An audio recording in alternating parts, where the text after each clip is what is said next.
قیامت ہی کو جھٹلاتی ہیں، اور ہم نے قیامت کے جھٹلانے والوں کے لیے دوزخ تیار کر رکھی ہے۔ جس وقت وہ ان کو دور سے دیکھے گی تو غضبناک ہو رہی ہوگی، اور یہ اس کے جوش غضب اور چیخنے چلانے کو سنیں گے۔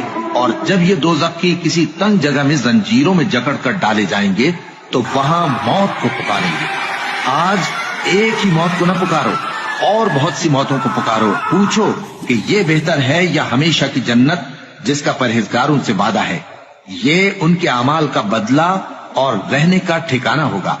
وہاں جو چاہیں گے ان کے لیے میسر ہوگا، ہمیشہ اس میں رہیں گے۔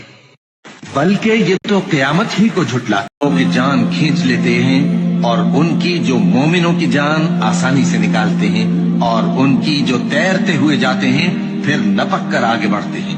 پھر دنیا کے کاموں کا انتظام کرتے ہیں کہ وہ دن آ کر رہے گا جس دن وہ زلزلہ آئے گا، پھر اس کے پیچھے اور زلزلہ آئے گا۔ اس دن لوگوں کے دل خوف زدہ ہوں گے اور آنکھیں جھکی ہوئی۔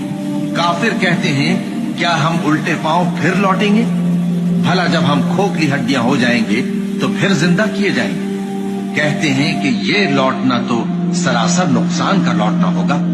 تو بس وہ ایک ڈانٹ دو، اس وقت وہ سب میدان حشر میں آ جمع ہوں گے۔ ان فرشتوں مجھے میرے پروردگار نے سیدھا رستہ دکھا دیا ہے، یعنی دین صحیح، طریقہ ابراہیم کا، جو ایک اللہ ہی کے ہو رہے تھے اور مشرکوں میں سے نہ تھے۔ یہ بھی کہہ دو کہ میری نماز اور میری قربانی اور میرا جینا اور میرا مرنا سب اللہ رب العالمین ہی کے لیے ہے، جس کا کوئی شریک نہیں، اور مجھ کو اسی بات کا حکم ملا ہے، اور میں سب سے اول فرما بردار ہوں۔ کہو کیا میں اللہ کے سوا کوئی اور آقا تلاش کروں، جبکہ وہی تو ہر چیز کا مالک ہے؟ اور جو کوئی برا کام کرتا ہے تو اس کا ضرر اسی کو ہوتا ہے، اور کوئی شخص کسی دوسرے کے گناہ کا بوجھ نہیں اٹھائے گا۔ پھر تم سب کو اپنے پروردگار کی طرف لوٹ کر جانا ہے، تو جن جن باتوں میں تم اختلاف کیا کرتے تھے وہ تم کو بتائے گا۔ اور وہی تو ہے جس نے زمین میں تم کو اپنا نائب بنایا اور ایک کے دوسرے پر درجے بلند کیے، تاکہ جو کچھ اس نے تمہیں بخشا ہے اس میں تمہاری آزمائش کرے۔ بے شک تمہارا پروردگار جلد عذاب دینے والا ہے، اور بے شک وہ بخشنے والا ہے، مہربان بھی۔ یا عبادی الذین آمنوا ان ارضی واسعۃ۔ دین غازی کہاں ہے زمیں پوچھتی ہے، نمازی کہاں ہے زمیں پوچھتی ہے، نمازی کہاں ہے، نمازی کہاں ہے۔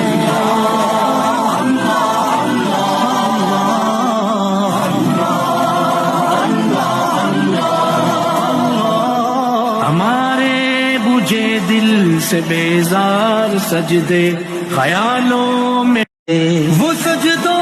سورہ اخلاص قرآن کی سب سے آسان سورہوں میں سے ایک ہے۔ اس سورت کی اتنی بڑی فضیلت ہے کہ اگر کوئی اسے روزانہ 200 بار پڑھے تو اس کے لیے 300 رحمت کے دروازے کھل جاتے ہیں، 300 عذاب کے دروازے بند ہو جاتے ہیں، اور اللہ اسے قرض، بیماریاں اور مصیبتوں سے نجات دیتا ہے۔ 300 رزق کے دروازے کھلتے ہیں، اسے 66 بار قرآن پڑھنے کا ثواب ملتا ہے، اور اس شخص کے 50 سال کے گناہ معاف کر دیے جاتے ہیں۔ اللہ اسے علم اور صبر سے نوازتا ہے، اور اس کی موت پر 1,10,000 فرشتے اس کے جنازے میں شامل ہوتے ہیں۔ سبحان اللہ۔ اور اب ایک مسلمان ہونے کے ناطے میری اس ویڈیو کو اپنے سبھی دوستوں کے ساتھ ضرور شیئر کر دو۔ اگر تمہارے شیئر کرنے سے کسی ایک نے بھی اس پر عمل کر لیا تو اس کا تمہیں کتنا ثواب ملنے والا ہے تم اندازہ بھی نہیں لگا سکتے۔